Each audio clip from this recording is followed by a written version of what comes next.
one partner loses their job and another has a bad breakup with someone else at the same time. And it's just, you want to be there for both of them. It's not like, this sucks that this part of the contract I didn't read. It's like, no, you want to be there for them. But it is hard, right? It can take a lot out of you to give that support in general. And then to be giving it double or more, it definitely can take a toll. Welcome to the Multiamory podcast. I'm Jase. I'm Emily. And I'm Dedeker. We believe in looking to the future of relationships, not maintaining the status quo of the past. So whether you're monogamous, polyamorous, swinging, casually dating, or if you just do relationships differently, we see you and we're here for you.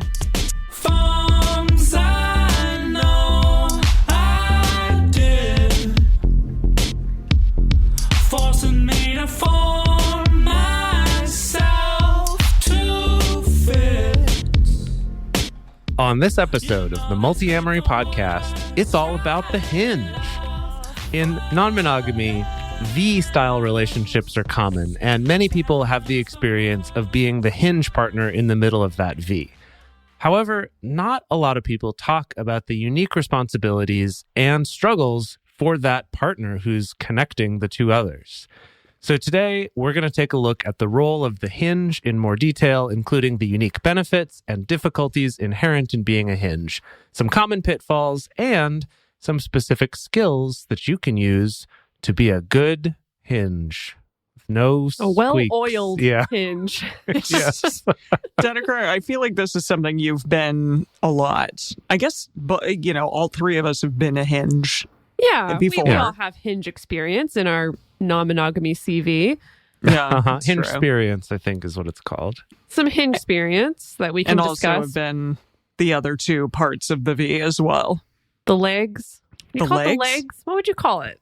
The lines. I was going to say the points, but sure. One person's the door jamb and the other person's the door, and then the hinge. Gosh. One person's the wall and one person's the door. Yeah, exactly. I've known some relationships like that. Oh, boy. There you go. Oh, boy. Yeah. Okay. Well, so let's talk about V's and hinges. This is a little bit of a 101 level discussion that we're going to have right at the gate, just to lay out some vocabulary. Not everyone out there is really familiar with all this terminology, so we'll just clarify it for everybody listening. So one of the most common forms of non-monogamy and polyamory are what I like to call multiple linking dyads. Now, I love that phrase, multiple linking dyads. It doesn't exactly roll off the tongue, and it doesn't exactly call to mind exactly in your mind's eye. Would you say you coined that term? I almost feel like you did. No. No. Okay. I wouldn't say so. All right. You just say it a lot, so. I do. Yeah. Because it's a thing you like. It's hard to convey to people. I think that often I'm having to use that phrase a lot and explain it in interviews, in particular media interviews, because so many media outlets are just like, oh, are you all in a group relationship together? No. So like you all live in a house together? That's how most journalists sound these days. They're like, oh yeah, so like what if you'll sleep together in the same bed? And so I'm constantly having to explain like, oh, actually in non-monogamy, like triads and quads and group relationships are not the main form of relationship. Actually, what's most common are these multiple linking dyads, and let me explain to you what that means. And then you just watch the enthusiasm and excitement drain out of their eyes as they realize. Then they're like, that sounds so boring. Many regrets. Yeah. So many regrets. Yeah. Why did I have this person on? The scandalous, exciting thing I wanted it to be. Yeah. Yes. So let's break that down. A dyad is a two-person connection, a two-person relationship. A dyad is what we are used to seeing when we think of a romantic relationship.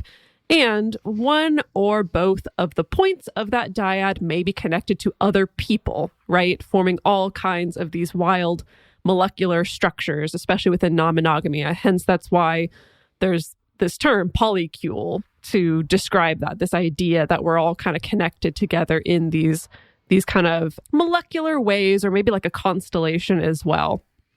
Funny thing about the term polycule, a couple of years ago when my partner Alex came over to California to visit, he and I were meeting up with a friend of his that he hadn't seen in a couple of years, and he was like texting with this friend leading up to the meeting, and Alex is kind of the opposite of me in that he's like much more willing to kind of like come out about non-monogamy like first thing right out the gate, with people, I tend to wait and kind of do the slow drip and wait and see if this is going to be a conversation that's worth my time and effort. But what does he he's just say? like right out the gate, texted his friend just to clarify, because I think he wanted to be honest about the fact that like I was hanging out with Jase, or like we were going to go see, stuff like that. And he's like, oh yeah, just so you know, we're in a polyamorous relationship, yada, yada, yada, just to clarify. And his friend was like, I live in the Bay Area. We're down with a Kuel.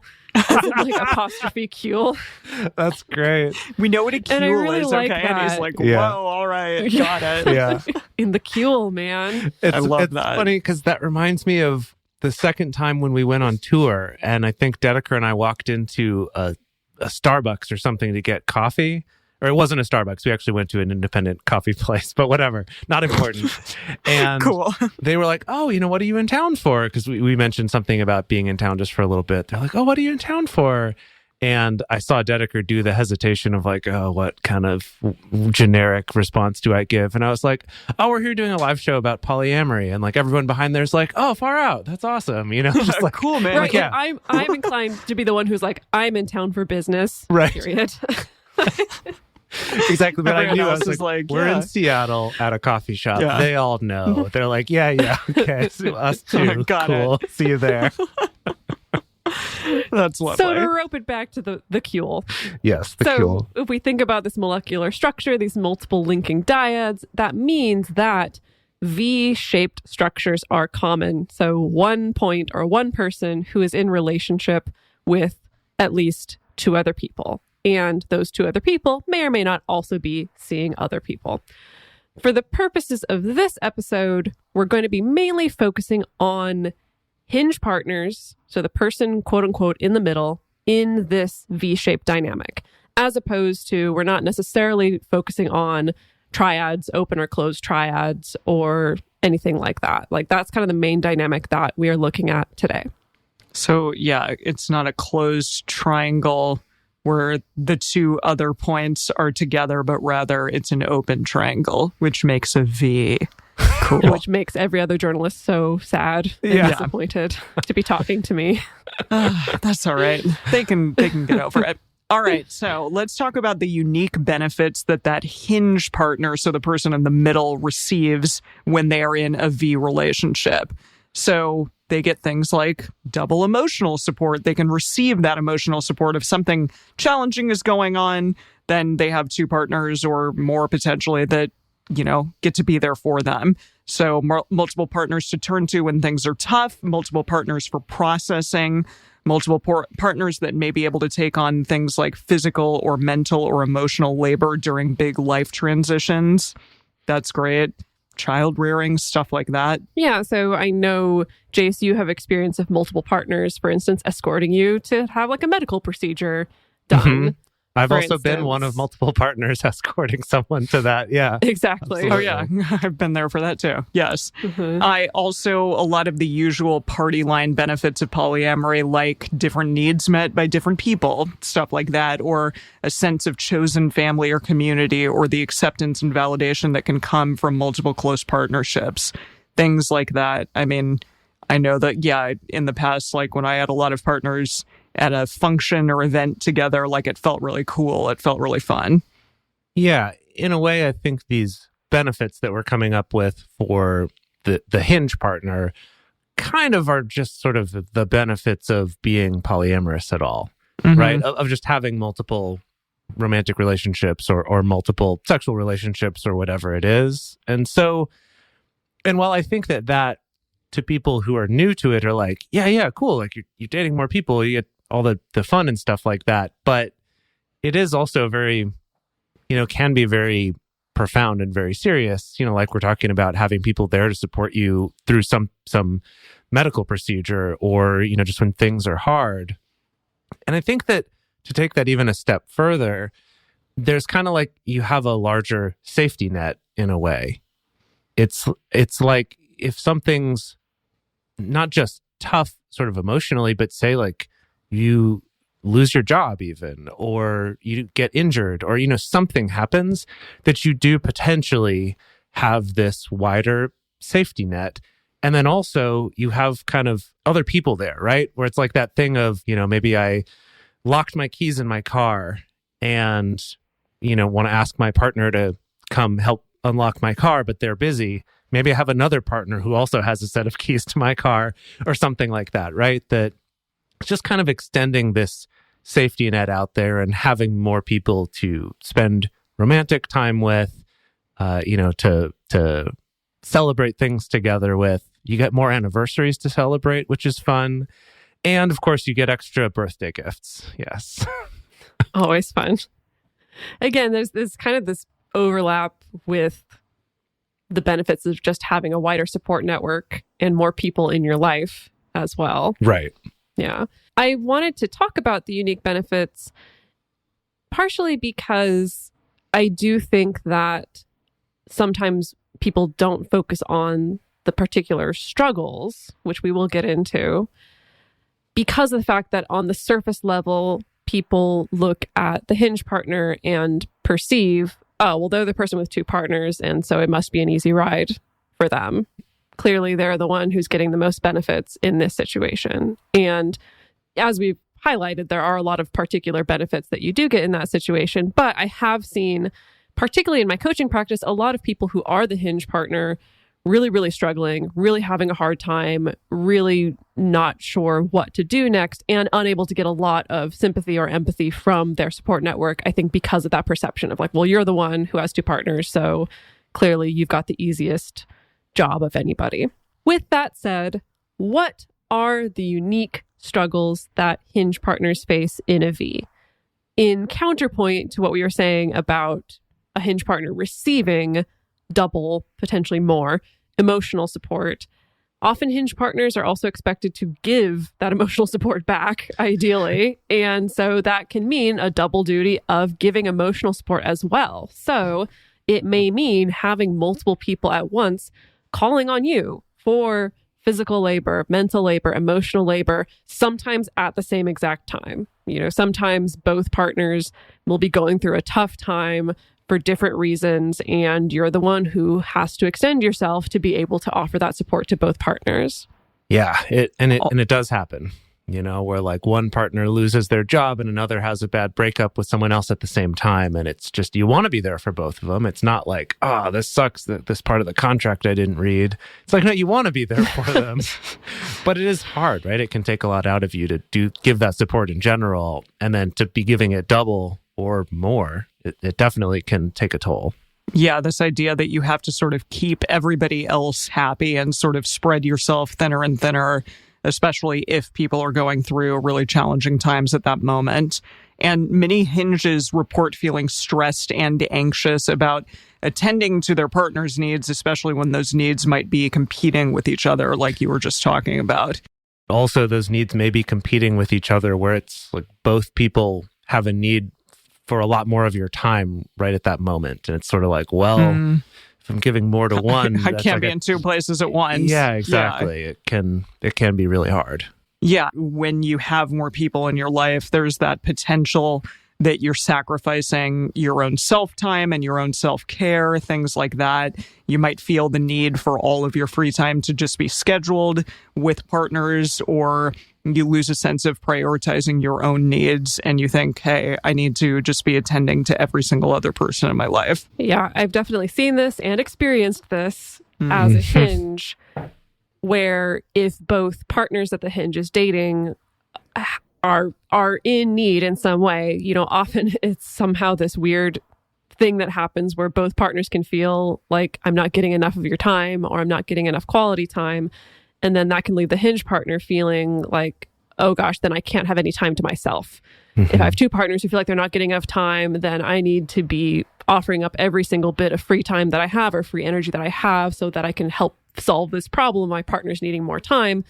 And on paper, that seems like it makes sense. But then in reality, often it backfires, right? It's the whole thing of, if you're not caring for yourself, then you can't really care effectively for other people. And it creates often a not great cycle for Hinges and their partners. Of a Hinge feels just like stretched to capacity. Often that doesn't actually solve the issue. It just makes everybody a little bit more stressed and disappointed at the same time. Yeah, really. And then also, you get double birthday gifts, but you also have to buy double birthday gifts.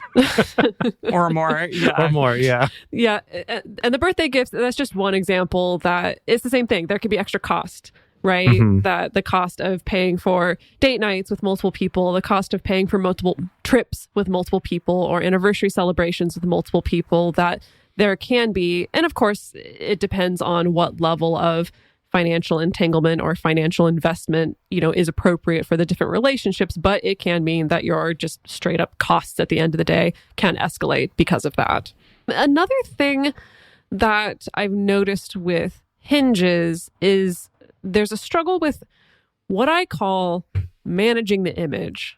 And what I mean by Talk that more about this. Okay, yeah. So what I mean by that is I've seen a lot of Hinge partners really struggle with the fact that often from the outside, they're perceived as like, okay, you're just with this partner, right? Okay, oh, you're taking a trip with this partner, so that must mean that's the important relationship. Mm-hmm. And then a couple months later, like, oh, wait, you're taking a trip with that partner too? Or like you're celebrating an anniversary with that partner too? Wait, so did you break up with your other partner and now you're with this person? And this falls under the jurisdiction of some general polyamory misconceptions and stigma and bias, but I've seen that often sometimes fall disproportionately on the Hinge, needing to essentially really be the one to kind of make sure that the world knows, like, no, I'm holding both these relationships at the same time. It's not just like a one or the other. Of course, the way that this can trickle down is with stuff like social media, and trying to manage like, oh God, if I post a picture with one partner, do I need to make sure it's super equal and I post it with another partner? When is it appropriate to start doing that? How do I manage two different partners' level of outness? That's kind of another unique challenge that I've seen fall on a Hinge. Does that make sense? That's a really good point. Yeah, definitely. And I think that can happen for the people who are sort of on the ends of that as well, like the people in the V arms. But yeah, especially for the Hinge, there is kind of that burden of making it clear that just because I brought this one person to this event doesn't mean that the other person's not important or whatever. And it kind of also, managing levels of outness with multiple partners can also be challenging too. Yeah, especially if not everybody is on the same page in that way. Right. That can definitely be challenging. Right. Yeah. So let's talk about some common pitfalls that occur for Hinges. One of them, absolutely, that I'm very familiar with is defaulting to people-pleasing behavior. So doing things like saying yes or agreeing in the moment to avoid a negative reaction for one or both of your partners. Even things like avoiding difficult conversations. You may also just not have like the emotional bandwidth to deal with difficult conversations from multiple people. You might not be standing up for your own needs, again, because you have a limited amount of time and a limited emotional capacity. And so you feel like, well, crap, I'm going to cut myself out before I cut out, the needs of these other people that I care so much about. Yeah. This is another cycle that I see play out pretty frequently, that the more the two V partners maybe are getting disappointed or let down or feel like their needs are not getting met or they're getting frustrated, the more pressure that a Hinge feels to people please, to really try to make up for lost time or make up for the mistakes that they're making. And then there can be this tendency to just kind of agree to everything, whatever their partners ask, without maybe considering, if I say yes to this, does that mean I'm actually saying no to something with another partner? If I say yes to this, does this actually influence my other partner and they should be part of this conversation? If I say yes to this and yes to that, is that creating a time paradox where I'm actually committing to more time than is available in a day or in a week? And then of course that often feeds back into the cycle of someone being disappointed or hurt or let down in some way, and it all just feeds into itself. Yeah. Boy, oh boy. Another really tricky thing to maneuver is oversharing or undersharing information with each of the people that are in the V. So things like not protecting a partner's privacy, that sometimes can be really challenging. And you have those questions of like, how much should I expose or not about this other partner's situation? What's allowed, what's not allowed? Things also like processing fights or arguments that happen in one relationship with another partner. I think this is another reason to hold your friends and those relationships closely as well, because having like a a party that's not involved with you in a romantic way, I think can be a more objective person to share your grievances with. And also withholding information that's relevant to a particular partner or compartmentalizing information, things like that. It's a very tricky kind of maneuver, tightrope to walk, figuring out how much you should be disclosing or not disclosing, and trying to be communicative with both partners as much as is needed, but not necessarily oversharing that information. Unfortunately, because just straight up, a lot of people who are newbies, newly opening up their relationship or newly trying out dating multiple people at once, in a consensual and ethical way, there's no script for this. Unfortunately, we don't have a lot of social scripts about what is appropriate to share. How much should I tell one partner about the other partner? How appropriate is it to talk about what's going on in one relationship with a different relationship? And so people just kind of get thrown into this. And to be fair, some of it is unintentional of just, like I said, we don't get education about this. And so we just kind of take a stab in the dark. And often people will sometimes go to these unhelpful extremes of either like, okay, well, I guess, I don't know, I'm just going to divulge absolutely everything to, let's say, my nesting partner about what's going on in my new dating relationship. And I'm just going to be full free flow of information, not worrying about what privacy boundaries my new partner may have or not. Or they can default to the like, oh, this is weird to talk about. I don't know if it's okay. Maybe it's going to upset one partner or the other. And so I'm just going to not talk about anything that's going on. And sometimes can fall into a weird, semi-unintentional, don't ask, don't tell arrangement. And neither of those extremes tend to work out very well for people. Yeah. It's finding that balance, because sometimes people can take that privacy concern too far to the point where then it starts to feel like keeping secrets or withholding things. That's a good point. It is a tricky balance to find that gets easier with practice. And in the second half of this episode, we're going to get into some techniques and things that could maybe help you get a handle on that. Another one that we have here is, Dedeker, you wrote this down as bad PR, which I really like. Yeah, that's what I call it. But essentially, it's that same thing of if you're sharing stuff about one partner with another one, that you may be either intentionally or unintentionally only sharing information that casts that person in a negative light. And a lot of times this comes from a place of, say, I have a partner who's feeling insecure. So I want to reassure them. So I'm going to tell them how they're better than the other person that I'm dating, or maybe tell them about some negative trait of that person. And it's just, don't do it. Don't do that. But it's a real problem that happens. And it comes not from a intentionally mean place. It's just like, I'm going to reassure you, but it can actually lead to a lot more negative consequences down the road. This can also happen if you are oversharing. For instance, if you talk about a fight or an argument or some kind of fallout that happened in another relationship and you're using a different relationship as a space to process for that often that sets up your partner to not necessarily feel very supportive of your relationship. Right. If all you're really bringing to them is all the relationship drama that is happening, big or small. And I got to say, that also is the case for friends, for family members, for stuff like that. Just something to keep in mind in general. Don't like shit all over your partner to another person, because it's probably not going to make your friends or your family or whomever see that person in a good light. Unless you are very clear that you are looking for someone to support you in, let's say, leaving that person. Sure. That's a little bit different. Of course.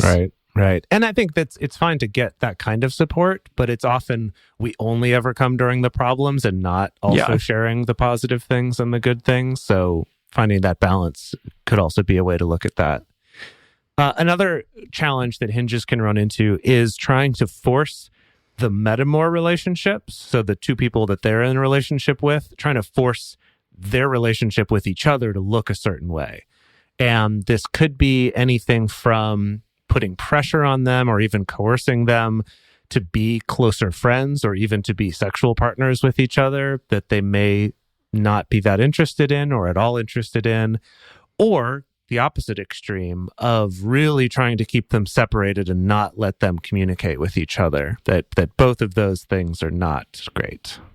And that's a little bit related to another pitfall that I see all the time, which I call the double dip or I also call it the double dip for maximum efficiency, where basically a Hinge can fall into this habit of trying to prioritize group hangouts, as in, all three of us will spend time together, at the expense of solo quality time for one of the partners or both of the partners. And again, this is a thing that on paper makes total sense. If I have two partners, both of them feel like they're not getting enough time with me. If I just double up and we have more group hangouts, like that counts, Problem right? solved. You know, Total then amount of everyone's time. happy. Problem Yeah. solved. Maximum efficiency. Not And necessarily. yeah, that's not to say that group hangouts can't be great and really fun, but I've worked with a lot of people where, I don't know, people can start, basically, partners can sniff that out very quickly. You know, that this is what's happening is just what my experience has been. People can tell really quickly, like, hey, instead of the quality time that I'm asking for, I'm kind of getting this as a substitute. And it doesn't quite fly. And then the last pitfall that we're going to talk about, and this is a doozy, we're going to give it its own entire section just to talk about this, because I think this is an aspect that can underlie all of these previous pitfalls that we talked about, and that is triangulation. So we're going to talk about that more in depth after our ad break. But first, we're going to spend a couple minutes talking about the ways that you can support this show so that we can keep this information coming to you for free. And we're back, and we're going to talk about triangles because we love them. Everything is a triangle, y'all. Always. I somehow end up doing all the episodes about triangles. It's because there's three of us. You love triangles. Oh, that's true. We can't escape the triangle. No. And the Triforce of No. communication. Oh my goodness. You know, it's Yes. we got triangles all around us. Everything. Yeah.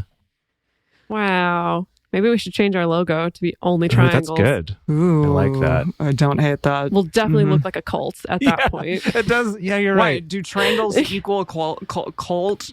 In my mind, triangles equal Does. cult or a Okay. church, because Christian churches are also very much into the whole Trinity Oh, Yeah. you're right. thing. Father, Yeah, Son, and Holy I Ghost just- business, which I still Yeah. don't know what that means, but maybe I'll find out someday. Okay. Okay. Okay, so in this episode of Multi-Triangulary, we're talking about triangulation. Have y'all heard of triangulation before? Yes. Not in this sense. I mean, you've Are talked you thinking about in it. the trigonometry sense? Sure, yeah, or like, triangulating something so that it like comes together with something else, or like right, like you're seeing Triangulating it your on a- position. Yeah, exactly. Seeing where it is. Yeah, it's funny because Is that what I this feel like is? they're kind of very different meanings for the same thing, right? So triangulation is using 2 points to determine the location of a third point, like the distance from two other points to determine the location of a third point. But then triangulation here is kind of more about like the sort of telephone game and like the ganging up on people that can happen. Yeah, we're going to talk about, there's a couple different flavors of what I'm going to call psychological triangulation. So as a term, it first came to be associated with the work of psychiatrist Murray Bowen. And Bowen developed in the 60s basically family systems theory, which was a theory about behavior that looks at families as an emotional unit, uses systems thinking to describe the unit's interactions. And so Bowen theorized that if you have a two-person emotional system that becomes unstable or comes under stress in some way, it will naturally form itself into a three-person system or a triangle. As in, like, it will draw in a third point, a third person. And the way that this plays out in real life is that the third person is sometimes used as a substitute for direct communication. So as in, they have to communicate through this third person. The third They're the person may be used mediator? as maybe like a mediator, but I'm thinking in this context in a bad way. Like a Okay. not good, like a, the messenger. Go between. Yeah. The go between, yes, a third party or the middleman, something like that. Usually this kind of communication is negative or critical, expresses some kind of dissatisfaction. So, of course, I think the really common examples we can think of is, the really toxic situation of two parents who are using a child to communicate between each Tell other. your mom that Yes. she's a Yes. stuck up lady Right. Yeah. or something. Or you should tell your mom she's a stuck-up lady. I was going to say something meaner, but I was like, that would be sad to tell to a little kid. She said, yeah. Yeah. I have baggage around kind of being the communicator between my mom and my sister sometimes growing up. And sometimes not even necessarily bad stuff, but just being the communicator. Like, it's got me very, very, very stressed out, and to this day still stresses me out. Your sister's quite a bit older than you are?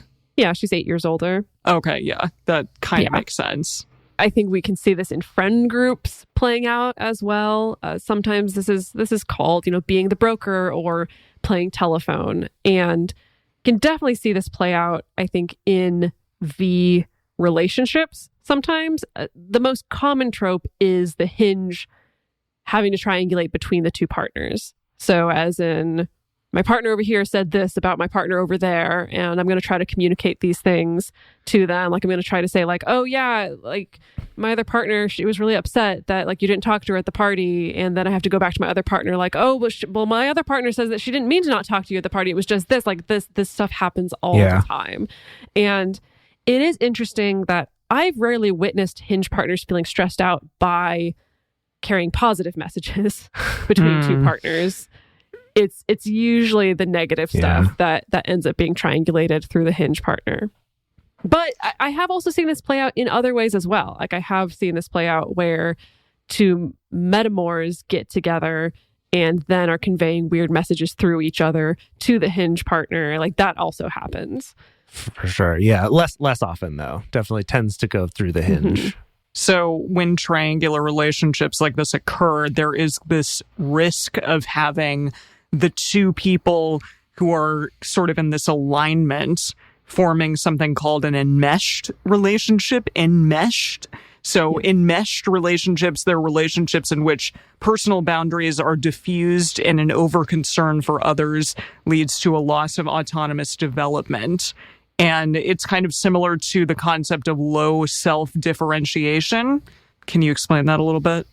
Well, basically the idea, I think a good way to think about this is thinking about something like, I guess our typical example of like a couple who start dating a third, for instance. And so we can look at that couple as most likely having what we would define as an enmeshed relationship here, where maybe they very much identify as a couple. Maybe there's not a lot of good personal boundaries between them, and there's not a lot of autonomy between them, and there's not a lot of self-differentiation between them. And so that can lead to these kind of weird triangular relationships in this particular way. And got it.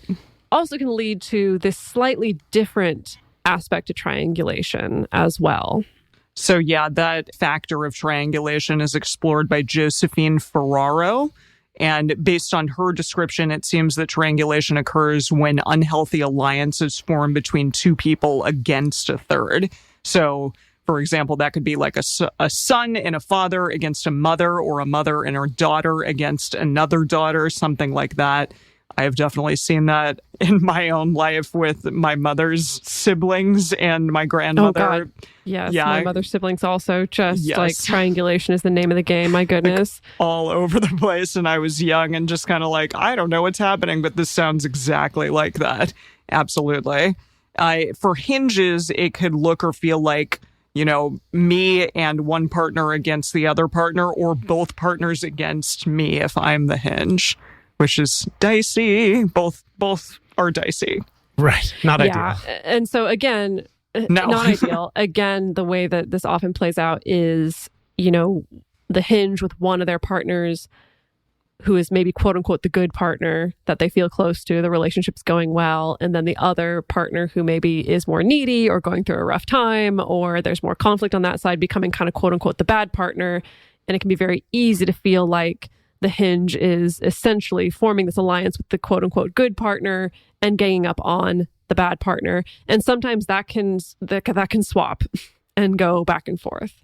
But I have also talked to Hinges where sometimes they felt like their partners were ganging up on them to a certain extent, that their two Hinge partners have gotten enmeshed in a certain way to essentially kind of gang up because they have a lot of criticisms or negative feelings towards the Hinge partner that they share. I think it's worth clarifying here too that this very rarely is intentional or something that any of these people are thinking of explicitly.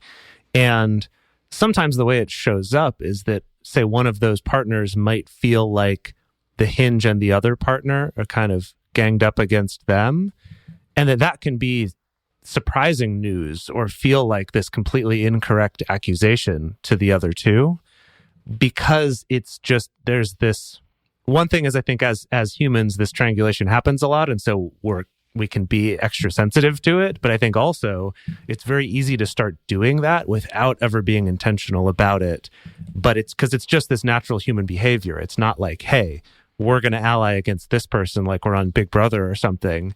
It's just like we just Survivor. Right, we just kind of do it. We become a little more enmeshed and aligned over here, and that sort of, by the nature of working together toward this other person, makes them feel more alienated or attacked. And it's just, it's a very subtle and very ingrained part of our human behavior that we really have to be conscious of in this kind of situation. Definitely. And I will say, just as a little bit of a side bonus, is that this concept of triangulation, it can also be stabilizing in some instances, at least according to the theories that are out there. So a common example is a couple who's in conflict who go to a marriage therapist. And so they're bringing in this third point, but in that case, having the third point actually helps to stabilize the dyad. But of course, that requires the marriage therapist to also not get enmeshed, right? It's like a good marriage therapist is not there forming an alliance with one partner or the other. This person is the right one. Right. They're not using, they're not kind of playing telephone game through the partners necessarily. And so that's an instance where having the third party there can be very stabilizing. Murray Bowen had some other interesting theories attached to this where, he'd say things like, a dyad could be stabilized by a third party leaving, or it could be stabilized by a third party joining. The unfortunate example that he gave was, so for instance, a couple that are in conflict and then they have a child and that stabilizes them. And I was like, yikes, not a great solution to that problem. Not great. I think that's why a lot of people have kids. Not impossible for sure. Not impossible. I'm not saying that never happens, but I'm just saying maybe people rely on that a little bit too much. The same way that people rely on, we add a girlfriend to the mix or we add a third partner to the mix, and that's going to help stabilize us. And we've definitely seen that isn't always the case. Rarely the case, very rarely I would argue. Is that stabilizing. I think this example of the couple going to a marriage therapist is good because this is a person who's trained very specifically to be this triangulating force without getting into sort of the competing for the affections or time of the two people, because it is this professional setting. And I think that's an important distinction to make, an important thing to realize there. Because even if you did have a third person, like you add a third to your relationship and that is stabilizing to your relationship, at least for a little while, at what potential cost to that other person from an emotional energy and labor point of view, right? And that often gets forgotten. And I would bet that Murray Bowen was not so much focusing on that if he was so focused on the dialyzing influence on them. Doubtful. Yeah, that's true. There's also a lot of overlap here with the Karpman drama triangle, which we did cover just a super brief overview that basically that's a theory that posits that in a triangular system, people will fall into these roles of victim, persecutor, and rescuer, and will often perceive the other two in different roles and will kind of fall into playing out that role in a particular way that's not very helpful. We cover that more in depth in episode 187, so we highly recommend that you go and check that out as well. Yes, 187. That's how long ago it was. Are you kidding? Really? I felt like we just did that one. 187 and we're on 300 and whatever? No, Emily, we did it in September of 2018. Yeah. Jesus. It was a good one. Time flies when you're having fun on a podcast. Yeah, I know. I remember it. That's one of the ones that I do remember. That's why I'm like, we must have done it yesterday. All right, cool. So briefly to review, I just really want to make sure that people hold in their minds this awareness of this triangulation dynamic, that basically triangulation means that you get tangled up with both the telephone game of brokering a relationship or brokering communication between two people, and also can get tangled up with this 2-against-1 dynamic that's very easy for us human beings to fall into. Maybe we should call it tangulation. Oh. Tangulation. Yeah. Tangled triangulation. Yeah. I like tangulation. That's fun. So let's talk about, what does it take to be a good Hinge partner? What Sadly, indeed?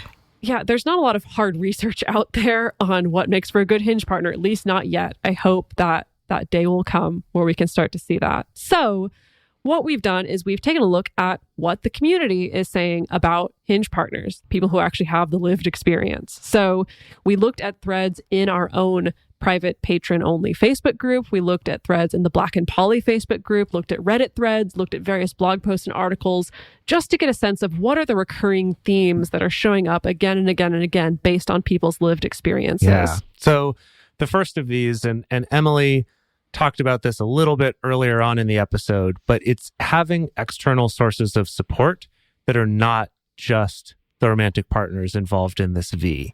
This could be trusted friends, could be a mentor, could be a professional like a coach or a therapist or a counselor, or this could be, really supportive family member, someone outside of these romantic or sexual relationships to be able to get some of that support and to kind of, I guess also maybe to have someone to go to who's outside of any potential triangulation within that relationship or tangulation.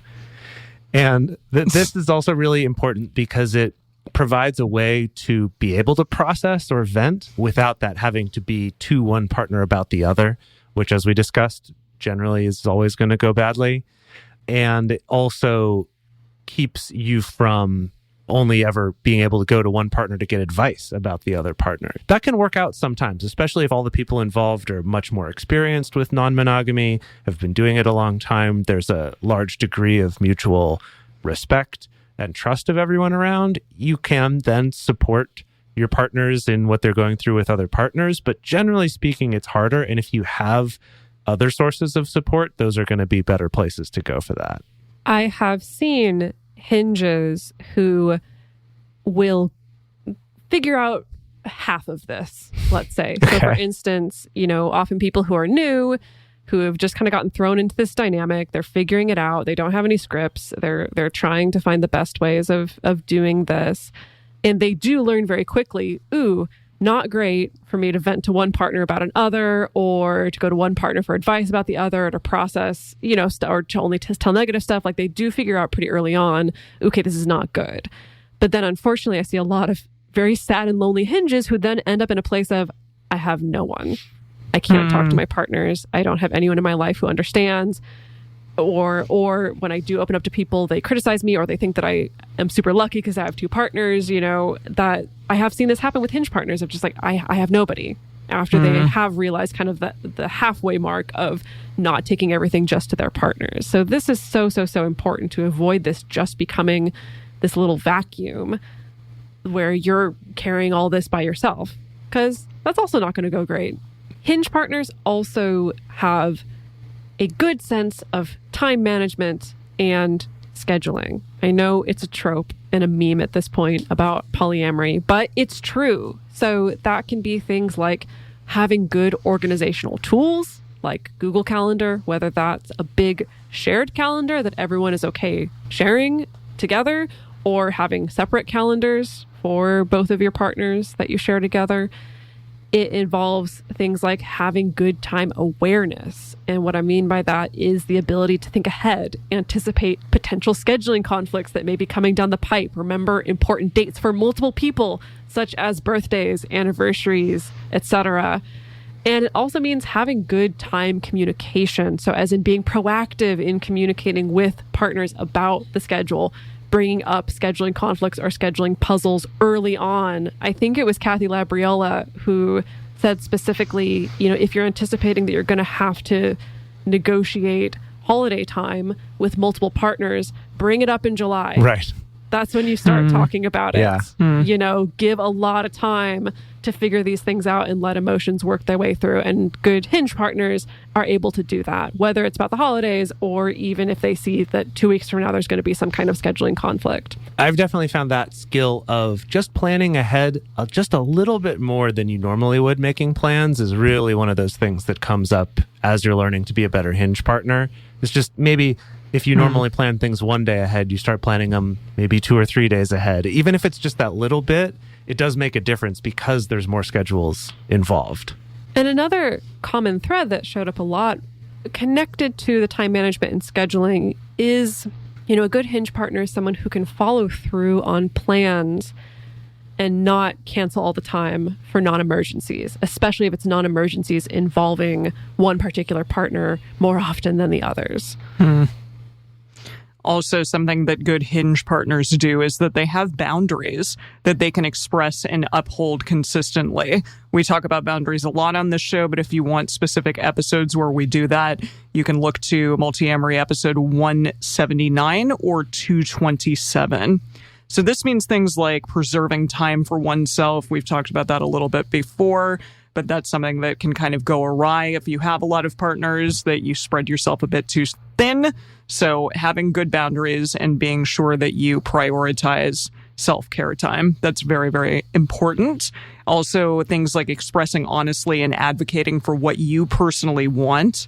So anything, I mean, that can be like what you want out of a relationship, how much time you want to spend with your other partners, how much time you want to prioritize for things like friends, stuff like that.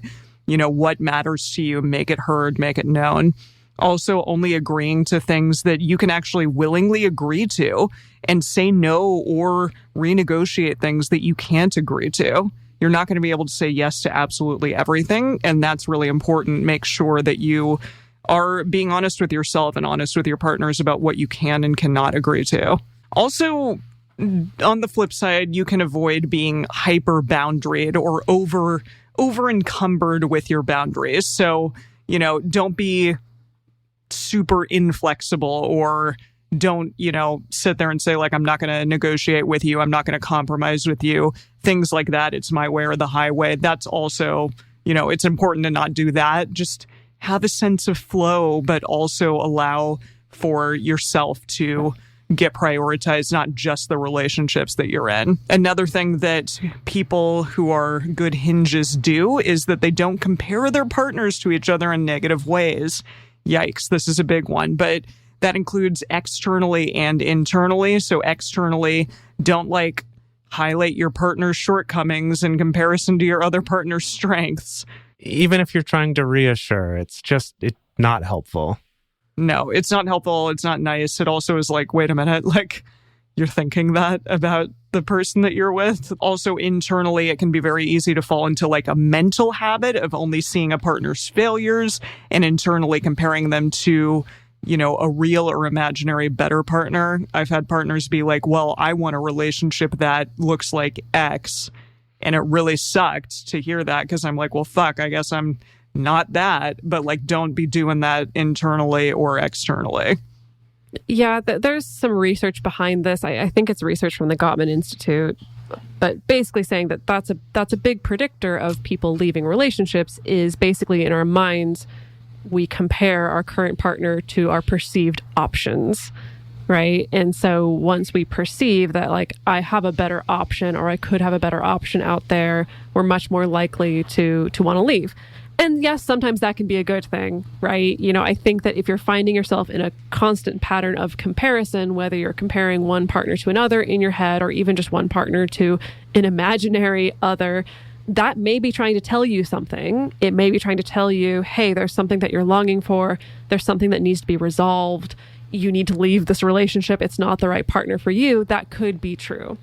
However, it could also just be a mental habit based on there being unresolved things in the relationship that could be resolved. I found that this is especially dangerous if you're in an established relationship that you haven't really been caring for, or the two of you haven't really been tending to for each other. And then if you fall into NRE with another partner, like there's basically going to be no winning. there with your established partner. You know, if you're not tending to that relationship, if you're not resolving things, then whoever you're in NRE with is always going to come out looking better. And it's wild to me just how many clients I hear go through this process. It reminds me of almost like this constant cycle of like upgrading your phone. And to be fair, I do think we're in a culture that kind of encourages a little bit of that sort of thinking, especially with serial monogamy. Exactly. Upgrading to the next better. I hear that all the time, that they'll get into NRE with someone and then they're just like, oh my God, compared to my current partner, they're just like so understanding and so mature and so honest, and they really give me what I need, even though I've only known them for 2 weeks. But I just whoa.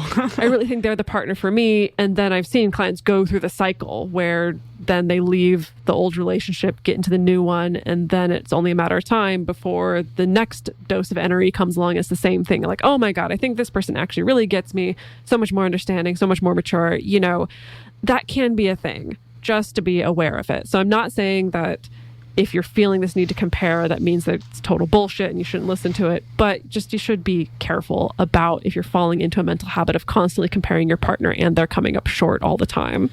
Yeah.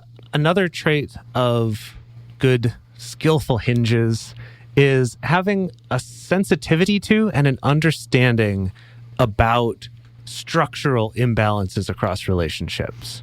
And what we mean by structural imbalances here is something like if you live with one partner and not with another, or say you have kids or a business with one and not with another, that's a structural imbalance, right? That's there in the structure of it. You can't change that part of it necessarily, or at least not right away.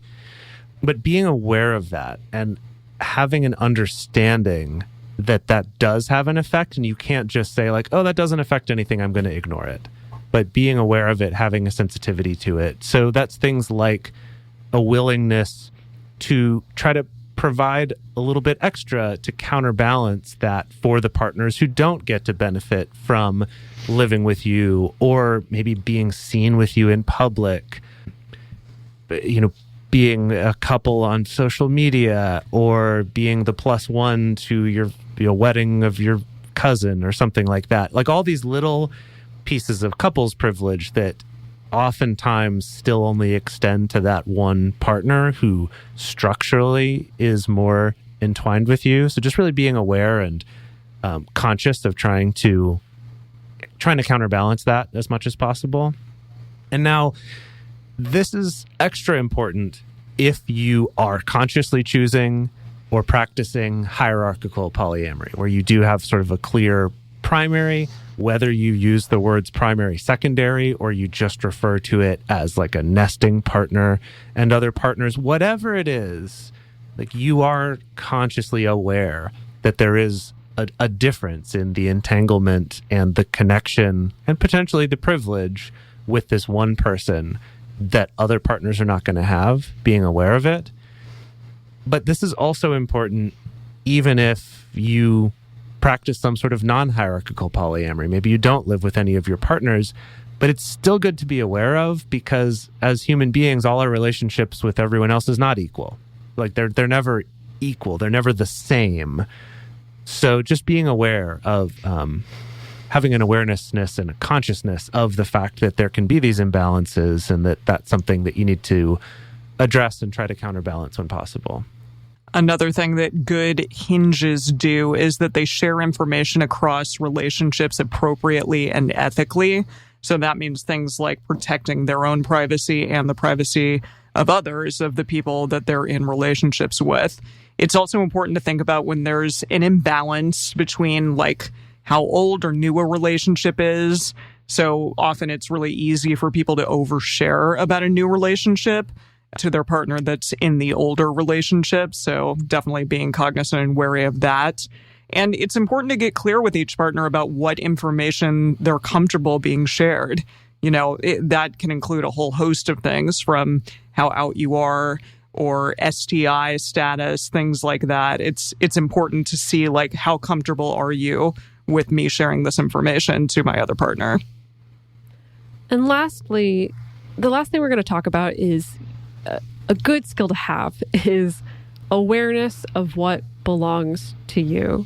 And what I mean by that is being able to tell and take ownership of your own decisions and actions, and take responsibility for those things, but also being aware of, okay, if an issue arises, is this an issue between me and one of my partners?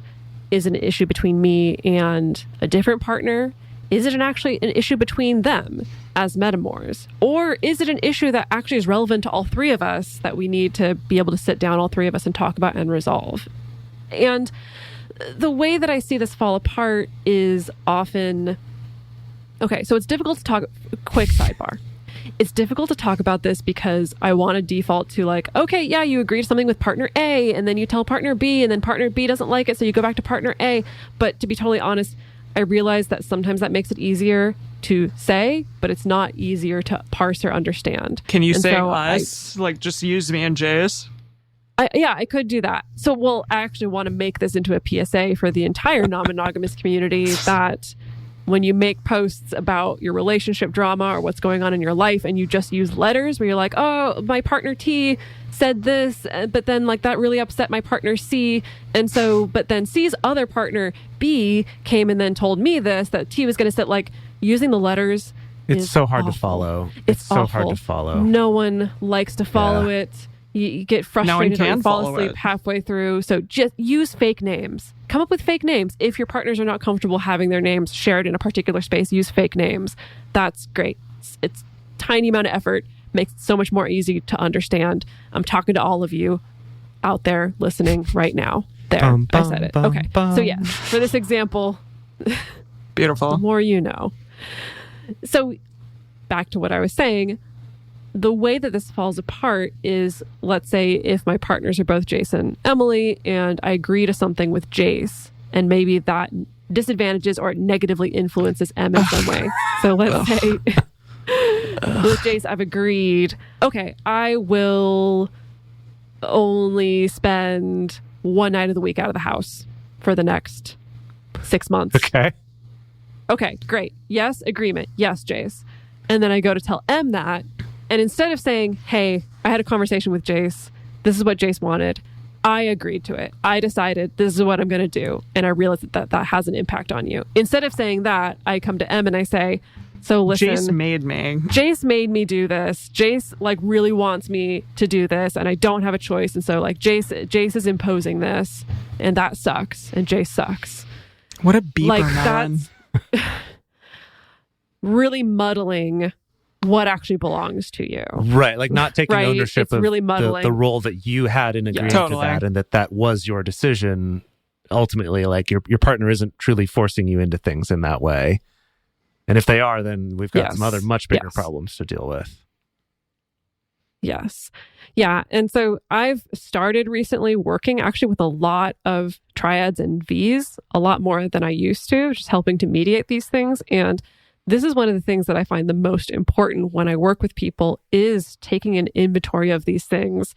What belongs to this person? What belongs to that person? What belongs to this other person? What's an issue between these 2 points? What's an issue between those 2 points? And then figuring out what's actually relevant for everybody to talk about. And it's ownership.